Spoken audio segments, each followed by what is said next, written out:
오늘은 14절 말씀을 중심으로 감사, 불평과 분쟁 없이라는 제목으로 하나님 말씀 전하려고 합니다. 지난주 우리는 순종으로 이루어지는 구원이라는 제목으로 말씀을 드렸습니다. 지난주의 말씀을 잠깐 되새겨보면 이 구원은 우리가 과거에 받은 구원이 아니라 우리가 지금 걷고 있는 이 길, 성화의 과정이라고 말씀을 드렸습니다. 이 성화의 과정 가운데 가장 중요한 것은 순종이라고 말씀을 드렸어요. 순종이 참 어렵지만 우리가 능히 그것을 할 수 있는 이유는 하나님께서 우리 마음 가운데 소원을 두시고 행하시기 때문입니다. 그래서 우리가 순종으로 구원을 이루어 갈 수 있다라는 것이 지난주에 30분 동안 우리가 들은 말씀입니다. 1분이면 정리가 되는 것을 왜 30분씩 설교를 하는가라고 생각하시는 분들이 계실 것 같아서 오늘은 여러분 마음 가운데 감사가 일어나길 소원하는 마음으로 좀 설교를 짧게 하려고 합니다. 아멘 소리가 안 나는 걸 보니 별로 감동이 없으신 것 같아서 그대로 하도록 하겠습니다. 본문을 보니까 이 구원을 이루어가는 길에 우리에게 필요한 것이 있다라고 말씀을 해 주십니다. 불평과 분쟁이 없어야 한다는 거예요. 여러분, 우리가 무슨 일을 하든지 그 안에 불평과 분쟁이 없어야 한다고 하나님께서 우리에게 말씀해 주신다라고 하는 것입니다. 우리가 주의 말씀을 들을 때 우리 안에 있는 불평이 사라지는 귀한 역사가 일어나길 주님의 이름으로 축복합니다. 여러분 혹시 스머프 아세요? 네, 스머프. 벨기에 작가인 페요라는 사람이 만들어낸 만화 캐릭터입니다. 이 만화에는요 여러 가지 캐릭터를 가진 스머프들이 등장을 합니다. 파파 스머프도 있고 주책이 스머프도 있고 욕심이, 만능이, 익살이, 허영이, 투영이, 투덜이 스머프 이외에도 여러 캐릭터들이 이제 등장을 합니다. 어린 시절에는 저는 그냥 재미있다라고 하고 봤는데 최근에 아이들과 영화를 보면서 이 캐릭터 하나하나가 사람의 인격을 그려놓은 것 같다라는 생각이 들었습니다. 특별히 캐릭터들 가운데 이 투덜이 스머프 같은 경우에는 항상 그 마음 가운데 불만과 불평이 가득해서 나는 어머는 싫어 막 이런 식으로 이제 이야기를 하는데 참 저거를 보면서 저게 내 모습이 아닌가 싶은 마음이 들어서 영화를 보면서 회개도 하고 나름대로 거룩한 시간을 저는 좀 가졌었습니다. 우리가 살면서 가장 쉽게 드는 마음 중에 하나가 바로 이 불평입니다. 한 주간 동안 이 불평에 대해서 묵상을 하던 중에 왜 우리 안에 불평이 일어나게 되는가라는 이 질문을 좀 계속 해봤습니다. 그리고 가만히 묵상해 보니까 이 중심에 내 마음과 생각이 있다라는 사실을 깨닫게 되었어요. 여러분 인생이 쉬운 것 같지만 그렇지 않습니다. 내 마음 먹은 대로 생각한 대로 될 것 같은데 그렇지 않다라는 거예요. 이렇게 생각대로 되지 않을 때 우리 마음 안에는 두 가지의 반응이 일어납니다. 하나는 자신의 부족함을, 미약함을 인지하고 하나님 앞에 간절히 기도하며 그분의 뜻을 구하며 나아가는 것입니다. 여러분 이런 인생들은요 너무나 복된 인생입니다. 우리 모두가 그런 인생 되기를 주님의 이름으로 축복합니다. 다른 하나는 내 생각대로 되지 않는다며 불만을 토로하는 것입니다. 여러분 우리 삶 가운데 참 가장 많이 일어나는 일인 것 같아요. 성경을 보면 이집트를 탈출했던 이스라엘 백성들의 모습을 보게 됩니다. 여러분 그들은요 가장 좋은 것을 얻었습니다. 노예로부터 해방되어서 자유인이 되었고 그 과정 가운데 하나님의 역사를 깊이 직접적으로 체험하게 됩니다. 여러분 그들이 홍해를 건넜을 때 이런 고백을 해요. 출애굽기 14장의 말씀인데요. 우리 다 같이 한번 읽어보도록 하겠습니다. 이스라엘이 시작. 이스라엘이 여호와께서 애굽 사람들에게 행하신 그 큰 능력을 보았으므로 백성이 여호와를 경외하며 여호와와 그의 종 모세를 믿었더라. 아멘. 그렇게 하나님에 대한 믿음을 가지고 광야에 들어서게 되었습니다. 여러분 그때 그들이 어떤 생각을 가졌을까요? 분명 매 순간 홍해와 같은 기적이 우리 앞에 나타나게 될 것이라고 가나안 땅까지 순탄하게 들어갈 것이라고 생각했을 것입니다. 그 광야길에 어려움이 없을 것이라고 생각했다라고 하는 거예요. 그런데 그들이 광야에 들어서 가장 먼저 마주하게 된 것은 갈증이라고 하는 어려움입니다. 3일 길을 걸었는데 물을 찾을 수가 없는 거예요. 아마 성지순례나 사막에 가보신 분들은 아시겠지만 모래로 덮인 그 길을 가기 위해서 가장 필요한 것은 바로 물입니다. 우리 몸의 60% 이상이 수분으로 되어 있기 때문에 사람에게 있어서 이 물은 생명과 같다는 거죠. 여러분, 갈증이요 꽤나 고통스럽다라고 하는 것입니다. 저는 예전에 군대에 갔는데 이제 행군과 함께 훈련을 시작하는데 수통에 이제 물을 채우고 행군을 나가야 되는데 한 번은 깜빡한 적이 있어요. 한 18시간을 이렇게 걸어가는데 너무 힘든 거예요. 여러분, 이 갈증 가운데 이 마라라는 지역에 이르렀는데 거기서 물을 발견하게 된 것입니다. 물을 보자마자 막 사람들이 환호하기 시작했을 거예요. 왜냐하면 마실 물이라고 생각했기 때문입니다. 그런데 여러분, 한번 역으로 뒤집어서 한번 생각해 보십시오. 어떤 물이든지 마실 수 있는 물은 아니거든요. 특히나 사막은 모든 것이 조심스러워야 하는데 너무 간절하다 보니까 물을 보자마자 그것이 마실 수 있는 물이라고 생각해 버린 것입니다. 그리고 물을 마셨는데 마라라는 말의 뜻처럼 물을 너무 써가지고서 마실 수가 없게 된 거예요. 여러분, 이 물을 대하는 사람들의 두 가지의 반응이 있는데 출애굽기 15장의 말씀을 보면 한 부류는 그때 그 상황 가운데서 갑자기 불평을 토로하기 시작합니다. 그런데 반면에 다른 한 부류는요, 하나님 앞에 기도하기 시작한다는 거예요. 여러분, 내 생각대로 정해놓고 그것이 이루어지지 않을 때, 내 프레임 안에 놓고서 그것이 이루어지지 않을 때 우리에게 일어나는 마음이요, 불평인지 아니면 기도인지 우리는 한번 곰곰이 생각해 봐야 합니다. 불평이 아니라 기도하는 사람이 되어야 된다는 거예요. 여러분, 믿음의 사람은 어떤 환경과 상황 가운데서도 하나님을 의지하며 주 앞에 기도하는 사람, 그렇게 기도함으로써 쓴물을 단물로 바뀌는 것을 경험하는 사람이 바로 되어야 한다는 것입니다. 제가 이 말씀을 보면서 참 아쉬웠던 것이 무엇이냐면, 여러분, 사실 하나님께서 물을 준비해 놓으셨다는 거예요. 바로 엘림이라는 곳에 하나님께서 물을 이미 준비해 놓고 계셨어요. 마라에서 한 10km 정도 떨어진 곳인데 반나절 정도만 가면은 12개의 샘과 70그루의 종려 마른 나무가 있는 그 사막의 큰 오아시스를 준비해 놓으셨는데, 사람들은 그 앞에 그냥 나에게 필요한 것이 채워지지 않았다라고 생각하면서 불만과 불평을 토로하는 모습을 보이게 되었다라고 하는 것입니다. 여러분, 이것이 우리에게 무엇을 이야기하냐면 하나님의 생각과 사람의 생각이 다르다는 거예요. 그래서 예수님께서 우리에게 이렇게 말씀하시지 않습니까? 자기를 부인하고, 여러분, 늘 내 생각이 틀릴 수 있다라는 전제를 가지고 하나님 말씀 앞에 서야 한다라고 하는 것입니다. 작은 마라가 아니라 엄청난 오아시스인 엘림을 준비하시는 분이 바로 하나님이세요. 우리가 그런 하나님을 믿는다면 내 생각이 아니라 하나님께서 뜻하신 바가 무엇인지 그것을 고민하며 바라보며 감사함으로 나아가야 한다라고 하는 것입니다. 여러분, 하나님을 믿는 크리스천들, 또한 우리 청년들, 하나님의 인도하심을 믿는다면 여러분, 삶 가운데 불평하지 말라는 것입니다. 불평은 하나님을 향한 믿음 없음의 증거밖에 되지 않는다는 거예요. 여러분, 성경에서 이 불평을 뭐라 그러시는지 아십니까? 바로 죄라고 이야기합니다. 여러분, 우리가 왜 불평을 하지 말아야 되는가? 여기에는 더 큰 이유가 있습니다.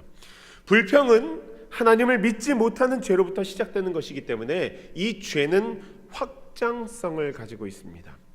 그래서 불평은 순식간에 분쟁으로 바뀌게 된다는 거예요. 여러분, 혹시 구할이라는 책의 제목을 들어보셨습니까? 구할. 못 들어보셨을 거예요. 마스노 슌묘라는 일본의 스님이 쓰신 책인데요. 이분이 굉장히 독특한 이력을 가지고 계십니다. 미술대학의 환경디자인학과 교수님이시기도 하시고요. 또한 선을 주제로 창작 활동을 펼치는 작가이기도 하고 정원 디자이너로도 굉장히 유명하신 분이십니다. 예전에 이제 한국에 방문했다가 이제 서점에 가게 되었는데 이제 딱 그 앞에 있어가지고서 구할 이게 뭔가 그리고 책을 딱 펴봤더니 이 구할의 의미가 무엇이냐면 사람이 걱정하는 것의 90% 이상은 일어나지 않는다라는 이야기예요. 걱정하지 말고 살라는 것입니다. 인생을 살면서 인생이 만만치 않구나라는 사실을 경험하게 될 때 우리 안에 일어나는 현상 중에 하나가 근심과 걱정입니다. 여러분, 걱정에 대한 이 리서치 결과를 보면요, 90%까지는 아니어도 80% 이상 실제 일어나지도 않을 일을 사람들은 늘 걱정하고 살아간다고 합니다. 문제는 이 스님의 제안처럼 이 걱정의 문제가 마음만 고쳐 먹는다고 해서 바뀌는 문제가 아니라고 하는 것입니다. 여러분, 걱정도요, 하나님을 믿지 못하는 것으로부터 시작되기 때문에 우리가 마음을 고쳐 먹는다고 해도 해결되지 않는다라고 하는 것입니다. 여러분, 걱정은요, 불평을 낳고요, 불평은 분쟁을 낳고, 분쟁은 사망을 낳습니다. 여러분, 이 공식을 한번 기억하세요. 걱정은 불평을 낳고, 불평은 분쟁을 낳고, 분쟁은 사망을 낳게 된다는 거예요. 민수기 13장의 말씀을 보면 모세가 12명의 정탐꾼을 이제 가나안 땅으로 보내는 모습을 보게 됩니다. 본질에서 그들을 파송하고 기다리는 이스라엘 백성들의 모습을 여러분 한번 상상해 보십시오. 그들이 모든 땅을 잘 보고 돌아올 수 있을까? 그 40일의 시간이 굉장히 초조하고 근심과 걱정이 드는 시간이었을 것입니다. 손꼽아 기다리던 40일이 지나고 저 멀리서 12명의 정탐꾼들이 무엇인가를 엄청 많이 가지고 오는 거예요. 저들이 살아서 돌아왔다는 안도의 한숨과 함께 마음 가운데 기대가 일어났을 것입니다. 저들이 어떤 이야기를 할까? 정탐꾼들이요, 풍성한 열매를 가지고 와서 갑자기 이제 보고를 하기 시작하는 거예요. 그런데 거기서 10대 2로 의견이 갈렸습니다. 이명인 갈렙과 여호수아는 올라가자고 이야기를 했고요, 나머지 10명은 이런 이야기를 했습니다. 성경에 이렇게 기록되어 있어요. 악평하여 이르되, 나쁜 의견을 주었다는 거예요. 우리는 메뚜기와 같기 때문에 그 땅을 차지할 수 없다라고 하는 것입니다. 여러분, 그때 이스라엘 백성들의 반응이 무엇입니까? 모든 백성들이 모세와 아론을 원망하여 불평하여 이르되, 그들의 입술 가운데에서 불평이 터져 나왔다는 거예요. 여러분, 그렇게 된 이유가 무엇입니까? 그 이유가 있어요. 그들 마음 가운데 하나님의 약속, 바로 말씀을 잃어버렸기 때문입니다. 여러분, 그들이 광야 앞, 바로 가나안 땅 앞까지 오게 된 그 이유가 무엇입니까? 그 어려움을 뚫고 가나안 땅 앞에 오게 된 이유는 뭐예요? 하나님의 말씀을 의지하고 나아갔기 때문이에요. 그런데 그들 마음 가운데 그 순간 말씀이 사라져 버렸어요. 하나님의 말씀으로 자리 잡아야 할 그 마음 가운데 삶의 어려움이 있을 것이라는 예상으로 뒤덮여 버린 것입니다. 그리고 마음 가운데 불만이 가득 차게 되었고, 그리고 입으로 불평을 토로하게 되었다는 거예요. 여러분, 이 불평이 얼마나 어려운지 이 말씀을 계속 보면 갈렙이 그들을 보고서 이런 이야기를 합니다. 민수기 14장 말씀, 우리 줄쳐진 부분만 한번 읽어보도록 하겠습니다. 민수기 14장, 여호와께서 시작.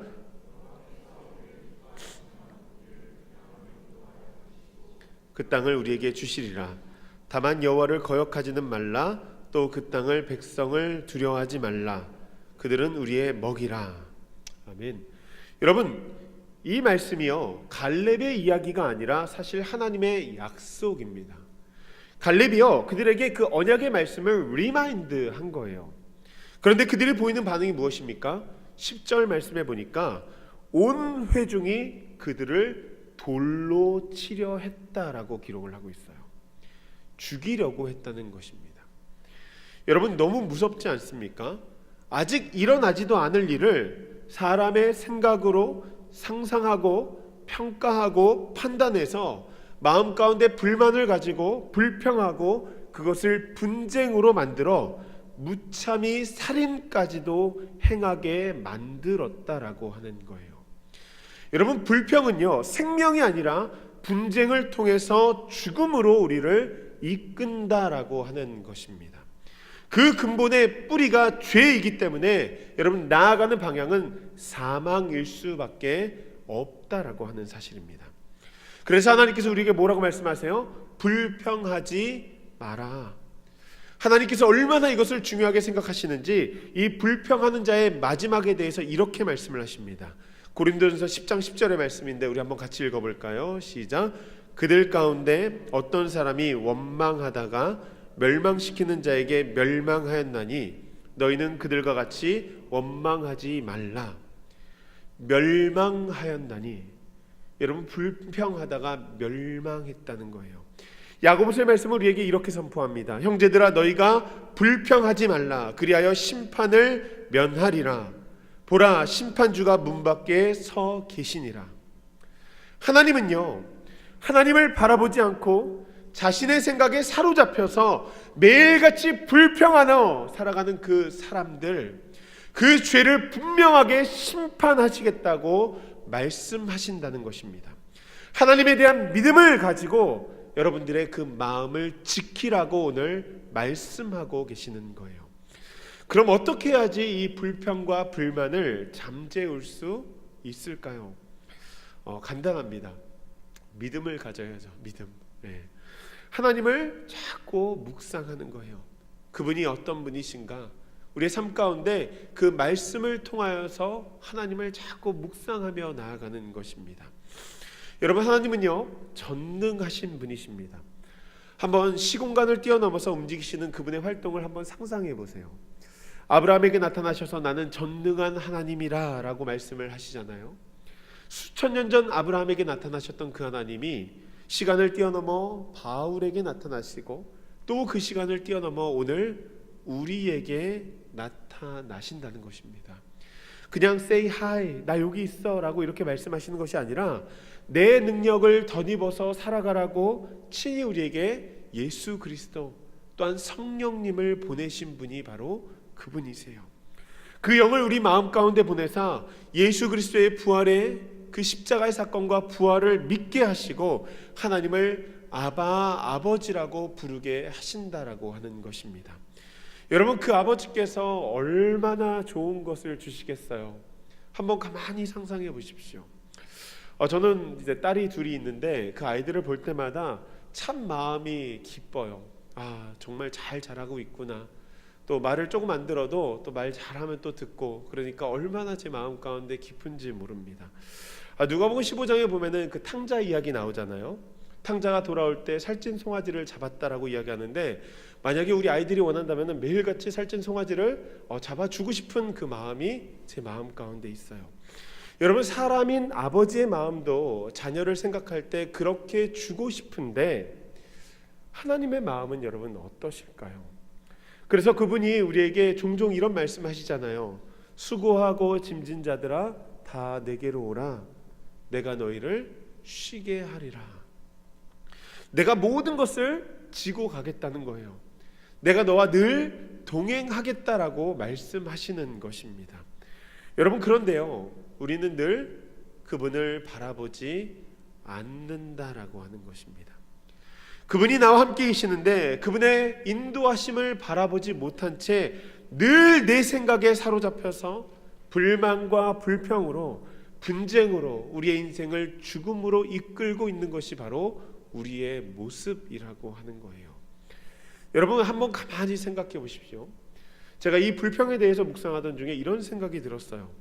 이 불평이요, 사실은 자신에 대한, 때로는 환경에 대한, 또한 사람에 대한 불평인 것 같은데, 여러분, 이거의 결국에는요, 하나님의 주권 가운데 있다라는 전제를 깔면 모두 다 하나님에 대한 불평입니다. 한번 생각해 보세요. 자신에 대한 불평은요, 왜 하나님 나를 이렇게 창조하셨냐라는 그 컴플레인이고요, 환경은 왜 나를 이곳에 두셨어요? 라고 하는 컴플레인이고요, 사람은 왜 나를 저 사람을 만나게 하셨나요? 라고 하는 컴플레인이라는 거예요. 결국 누구예요? 하나님 앞에 불평을 매일같이 하고 있다는 거예요. 여러분, 그래서 성경 가운데서 불평은 하나님에 대한 믿음 없음, 바로 불신앙이고 죄라고 우리에게 명확하게 이야기하고 있는 것입니다.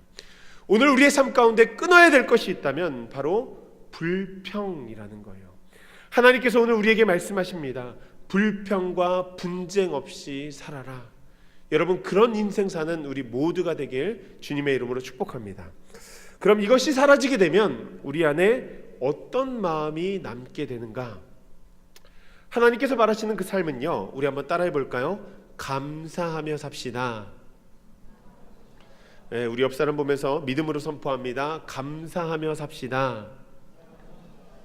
네, 한 번 더 선포합니다. 감사하며 살아라. 네, 네. 한 번은 나를 향해서, 한 번은 그 사람을 향해서 좀 감사하며 살아라. 여러분, 불평하는 사람들 보면 하나님 대신 가서 얘기해 주세요. 감사하며 살아라. 여러분, 하나님의 자녀로 이 흠없이 살아갈 수 있는 방법 중에 하나는 감사하며 살아가는 것입니다. 여러분, 이 감사가요, 성경 가운데 189번이나 쓰입니다. 이만큼 쓰였다는 건 뭐예요? 중요한 단어라는 것입니다.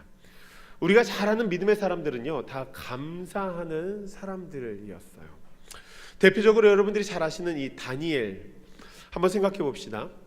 다니엘은 나라가 망해서 포로로 끌려간 사람입니다. 포로로 끌려가서 정말 열심히 최선을 다해서 이 모양 저 모양으로 살다 보니까 나라를 다스리는 총리 3명 중에 1명이 되었습니다. 굉장히 고위급 공무원이 된 거죠. 이게 우리가 글로 보아서 별로 체감이 안 되는 것 같은데 이렇게 한번 생각해 보면 좋을 것 같아요. 최근에 미국에서 중간 선거를 했죠. 한국계 하원 의원이 몇 명 배출됐습니까? 관심이 없으신 것 같은데 우리 신문 좀 보면서 삽시다. 1명 됐어요. 2명이 될 뻔했는데 1명이 안 됐어요. 그런데 얼마 전에 어떤 뉴스까지 있었냐면은 미국 역사상 2명의 한국계 하원 의원이 배출될 것이다. 엄청나게 광고를 했었습니다. 여러분, 1명도 어렵고 2명은 엄청난 일이라는 거예요. 다니엘이 살던 그 시대도 사실 비슷합니다. 바벨론에서 이방 사람으로 살던 유대인이 국가 지도자로 선출되기까지 얼마나 큰 어려움이 있었겠어요. 그럼에도 불구하고 하나님께서 세우셨다는 거예요. 사람들이 얼마나 그를 시기했던지 한 번은 그를 잡기 위해서 굉장히 치사한 방법을 쓰는데 나라 안에서 하나님 앞에 기도하게 하지 못하는 법을 만든 것입니다.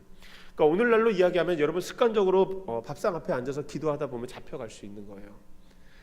그래서 이 정도가 되면은 다니엘 마음 가운데 좀 걱정이 들고 불평과 불만이 일어나고 좀 그럴 것 같은데 여러분, 다니엘이 어떤 반응을 보이는지 아십니까? 다니엘서 6장 10절 말씀 보니까 이렇게 기록이 되어 있어요. 우리 한번 읽어볼까요? 다니엘이 시작. 다니엘이 이 조서에 왕의 도장이 찍힌 것을 알고도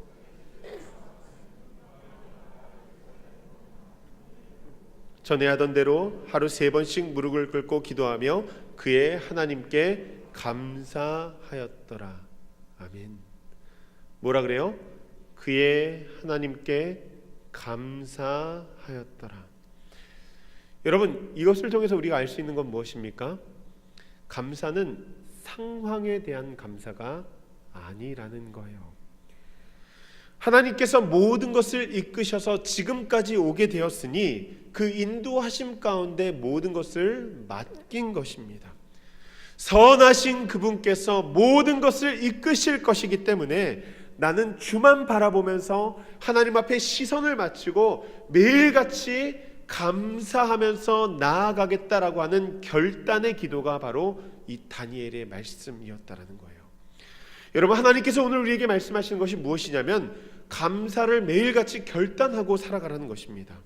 여러분, 이것이 얼마나 중요하냐면 골로새서에는 이렇게 말씀을 하세요. 함께 읽어볼까요? 그 안에 시작. 그 안에 뿌리를 박으며 세움을 받아 교훈 받은 대로 믿음에 굳게 서서 감사함을 넘치게 하라. 뭐예요? 감사함을 넘치게 하라.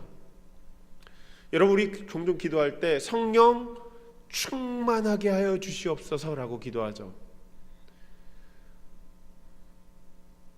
고개를 좀 끄덕거리셔야 돼요 지금. 성령 충만하게 기도하여 주시옵소서. 여러분, 이 말의 뜻이 무엇입니까?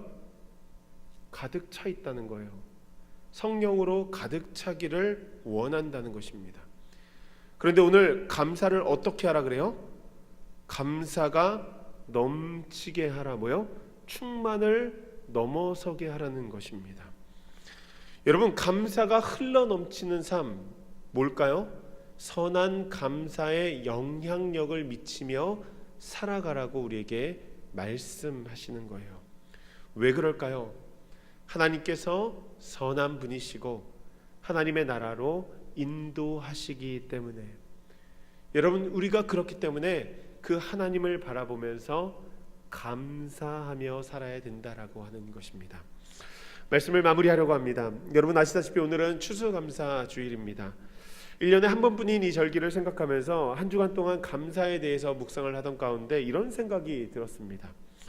농경사회 속에서 한 해의 결실을 거두어 주님 앞에 감사를 고백했던 우리 믿음의 조상들의 감사를 도시에 살아가고 있는 우리가 그 마음과 정신으로 함께 고백하는 것이 너무나 어려운 것 같다.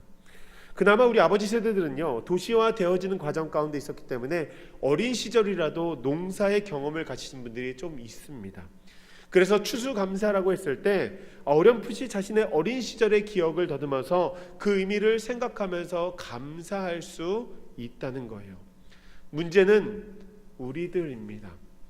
아마 제 바로 윗세대부터 우리 청년들 같은 경우에는 사실 손에 흙 한 번 묻히지 않고 성장했을 거예요. 그러니 현대사회 속에서 추수감사절을 지키며 우리 조상들이 삶으로 살아낸 그 감사를 고백한다라고 하는 것이 굉장히 어려운 일이 되었다라고 하는 것입니다. 추수감사절을 앞두고 참 감사하고 싶은데 그 의미를 느낄 수 없다라고 생각을 하니까 참 마음이 답답하고 안타까운 거예요. 그래서 이 감사를 고백하기 위해서 우리가 어떻게 해야 될까? 내년에 우리 청년들하고 좀 농사라도 지어야 되나? 이런 뜬금없는 생각을 하다가 이 추수감사절의 유래에 대한 글을 보게 되었습니다. 이미 배워 아는 내용임에도 불구하고 어떻게든 그 의미를 우리 청년들과 좀 찾아보고 싶은 마음이 들어서 함께 묵상을 해보던 가운데 제가 찾아낸 게 하나가 있어요.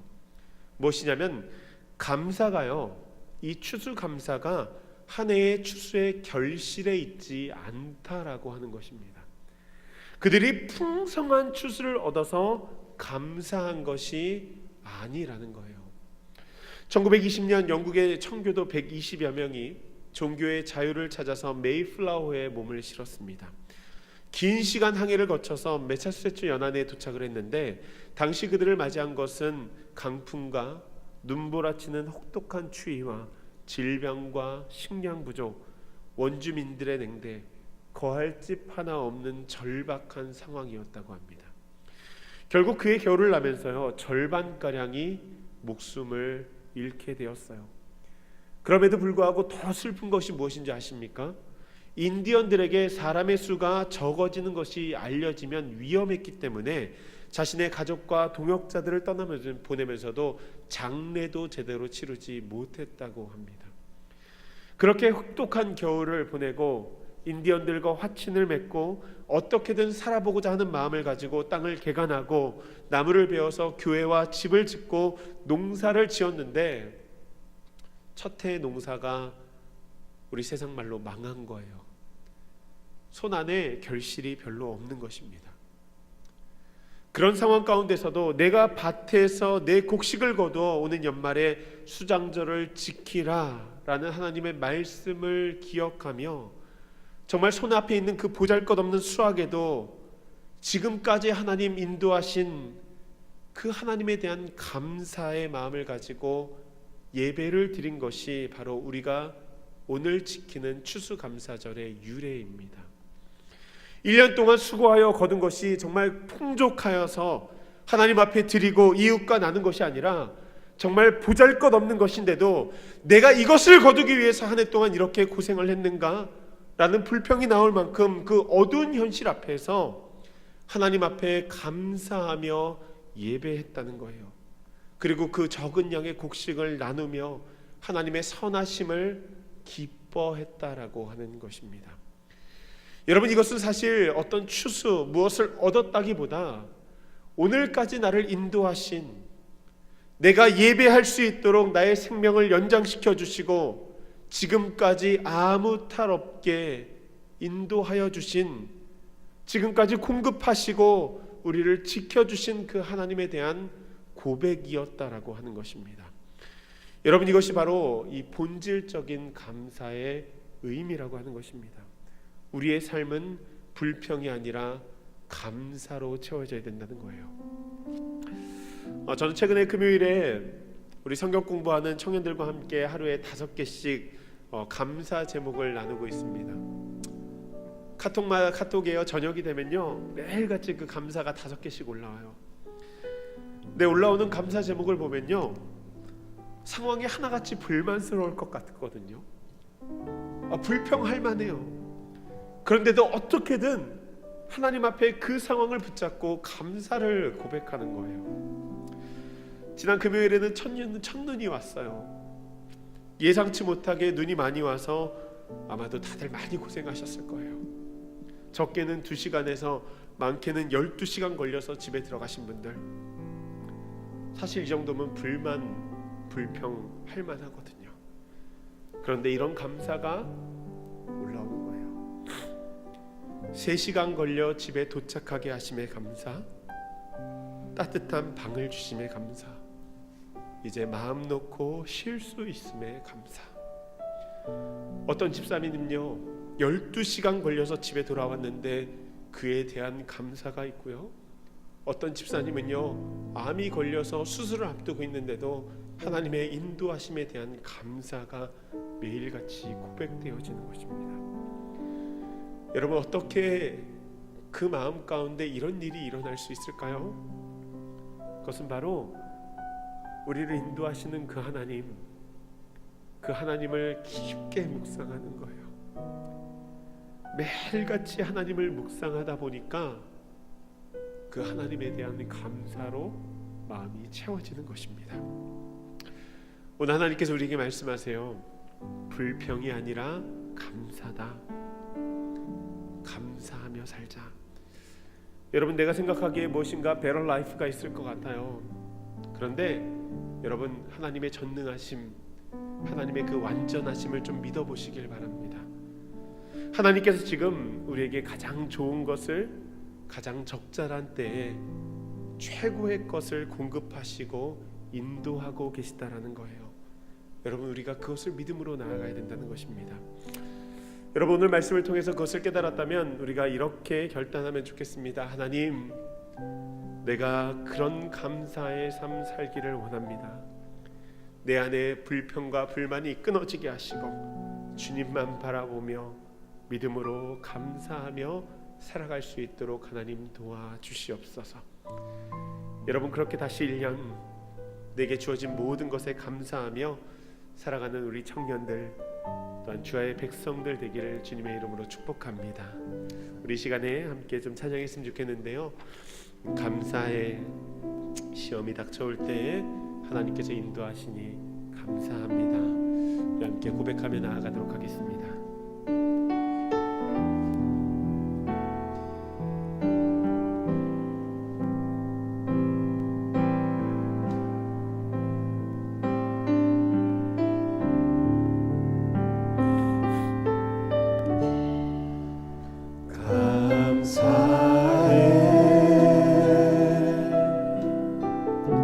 시험이 닥쳐올 때에 주께서 인도하시니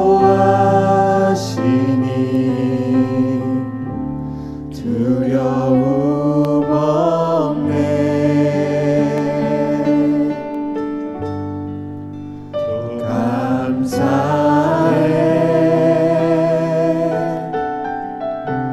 고통이 찾아올 때에 주께서 지켜주시니 승리하리라.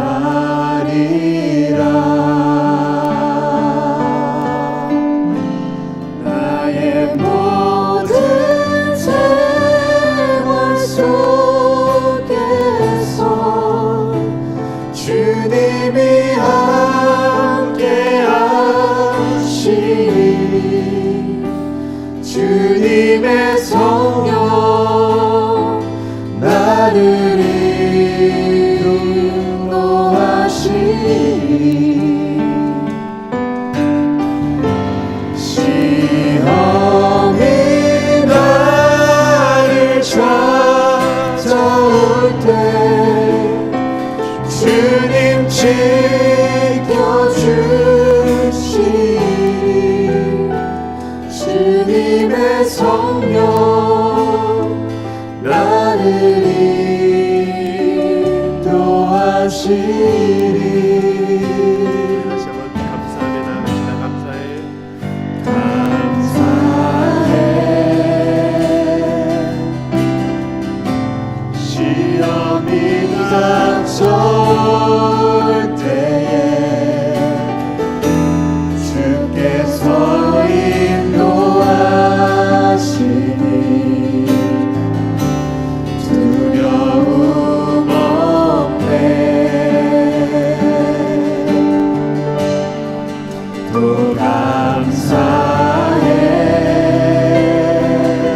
주께서 지켜주시니 승리하리라.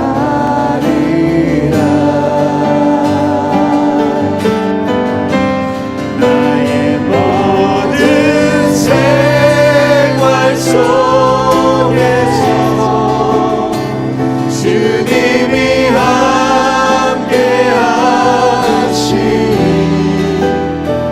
주님의 성령 나를 인도하시니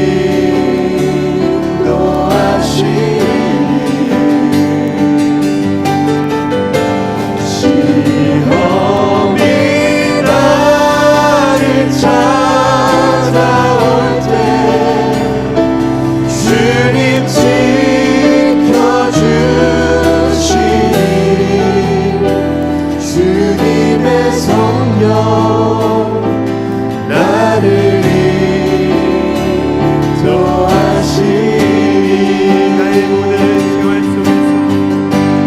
나의 모든 생활 속에서 주님이 함께하시니 주님의 성령 나를 인도하시니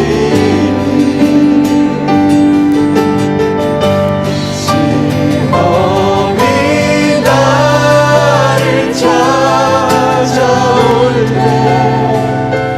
주님 지켜주시니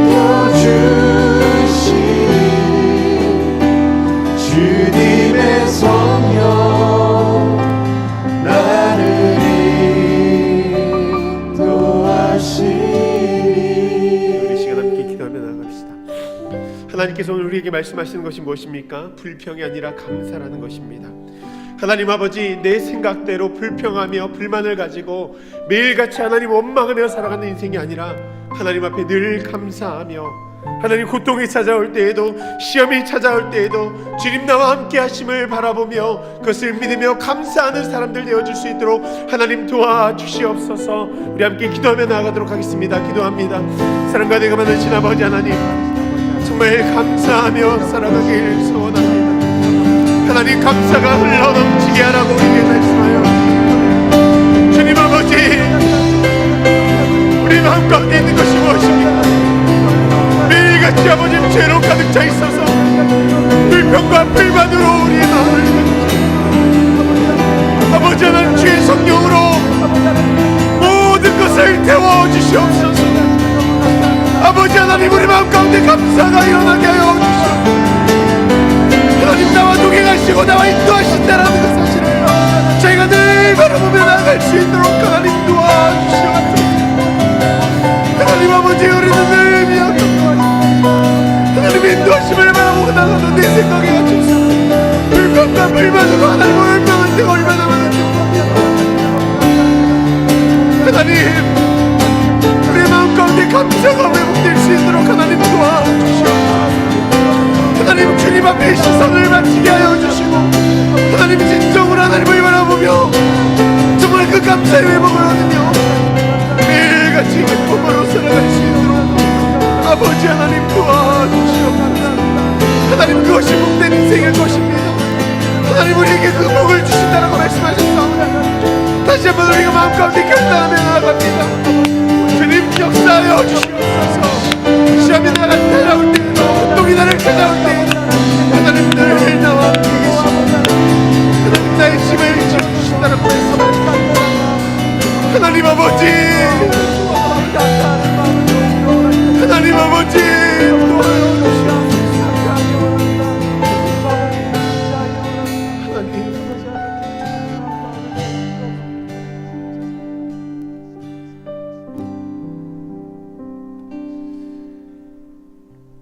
하나님, 불평과 불만으로 가득 찬 그 인생이 아니라 하나님께서 우리를 구원하여 주셨사오니 우리 마음 가운데 소원을 두시고 행하게 하신다라고 말씀하셨사오니 하나님, 그 하나님을 바라보며 우리 마음 가운데 감사의 회복이 일어날 수 있도록 하나님 도와주시옵소서. 시험이 다가올 때에도, 고통이 다가올 때에도 하나님 우리와 함께 계십니다. 그렇기 때문에 우리가 그 하나님 앞에 감사를 고백하며 나아갑니다. 하나님, 한 해 하나님께서 붙잡아 주시고 내게 주어진 모든 것에 감사하며 살아가는 우리들 되어줄 수 있도록 하나님 도와주시옵소서. 예수님의 이름으로 간절히 기도합니다.